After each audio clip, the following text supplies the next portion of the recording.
हमारे बेगूसराय जिले में बैती नदी, नाम तो पहली बार आपने सुना होगा ऐसा मुझे लग रहा है। हमारे बेगूसराय जिले में बैती नदी और बलान नदी का संगम सोचिए कहाँ।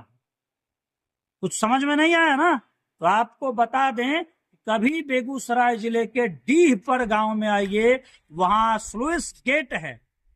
देखिए ये पूरा डैम, इसे स्लुइस गेट कहा जाता है, और इसी स्लुइस गेट पे ये जो नदी देख रहे हैं, ये डैम जो बना हुआ है, ये बैती और बलान नदी के संगम पर है, जिसे लोग बलान नदी का संगम भी कहते हैं। वैसे बलान नदी की जो वर्तमान हालात है, बिहार सरकार की उपेक्षा पूर्ण नीतियों की वजह से आने वाले समय में यह भी, जैसे बागमती मृत हो चुकी है, यह नदी भी मृत प्राय नदी के रूप में मानी जाएगी, क्योंकि इस नदी की साफ सफाई पर, या यूं कहें कि वर्तमान में बिहार सरकार, बिहार राज्य से जो नदियां होकर गुजरती हैं, उसकी व्यवस्था पर सरकार कार्य नहीं कर रही है। अधिकांश मामलों में जो जल कुंभियां होती हैं, जो नदी के लिए कैंसर है, एक प्रकार का कैंसर, उन जल कुंभियों के विकास की वजह से नदियों का विनाश तय होता जा रहा है। उसी में एक है ये बलान नदी।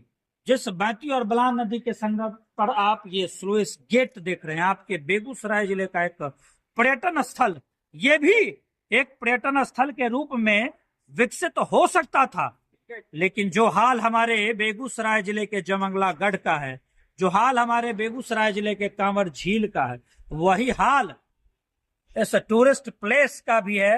एक उभरता हुआ टूरिस्ट प्लेस बनते बनते रह गया बेगूसराय जिले के डी ग्राम स्थित स्लुइस गेट। मैं कुणाल भारद्वाज और आप देख रहे हैं खबर बिहार। बताते चले कि ये राज्य सरकार की नाकामी है, ये राज्य सरकार की नाकामी है। जो मुद्दा, या यूं कहें जो स्थान सरकार के रेवेन्यू का कारण बन सकता था, सरकार, वर्तमान बिहार सरकार जो रेवेन्यू का समय समय पर रोना रोती है, जो रेवेन्यू जनरेट करके सरकार को देता, उन टूरिस्ट प्लेस पर सरकार ने कभी सोचा नहीं।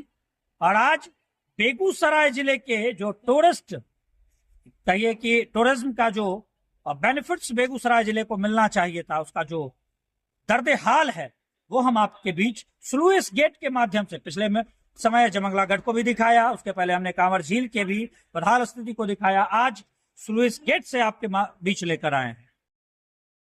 क्या लगता है, ये जो वीडियो है, इस वीडियो को ज्यादा से ज्यादा फेसबुक पर शेयर नहीं करना चाहिए? जी करना चाहिए, बिल्कुल करना चाहिए, मुहिम बनाना चाहिए जी। राज्य सरकार जो हमें ठग रही है, छल रही है, उस ठगी और छलावे में नहीं आना है। आप अपने लिए, अपने फायदे के लिए बनाइए इसको मुहिम, आवाज बनाइए। अच्छा एक बात बताइए, आज इस जगह का विकास हुआ होता, एक टूरिस्ट प्लेस के रूप में अगर विकास हुआ होता, तो क्या आपको लगता है कि युवा है आप, आपको क्या लगता है यहाँ के युवाओं को रोजगार नहीं मिल रहा होता? जी जरूर मिलता है रोजगार। युवा भी यहाँ का कह रहा है कि रोजगार मिलता अगर इस जगह का विकास होता। तो हमारे बेगूसराय जिले में जिन जिन जगहों का विकास नहीं हुआ, जैसे जमंगला गढ़ एक टूरिस्ट प्लेस बन सकता है, आज तक नहीं बन पाया है। कांवर झील एक बहुत ऑक्सबो झील है। गंडक के मार्ग बदलने की वजह से उस झील का निर्माण हुआ। मीठे पानी की झील, उसका भी विकास किया जा सकता था। झारखंड सरकार ने पतरातू झील को देखिए कितना बढ़िया बना दिया, और उसके वजह से झारखंड सरकार को कितना रेवेन्यू आ रहा है। लेकिन हमारे यहाँ रेवेन्यू का सरकार रोना रोती है, इसे कितना सहमत है? सरकार रेवेन्यू का जो रोना रोती है, पैसा नहीं है, पैसा नहीं। क्या इसका विकास होता तो उससे सरकार को पैसा नहीं आता? जरूर आता पैसा। देखिए युवा भी कह रहा है, तो इसको मुहिम बनाइए, अब मुहिम बनाइए और ज्यादा से ज्यादा फेसबुक पर शेयर करना शुरू कीजिए। शायद सरकार की नजर में ये जगह आ जाए।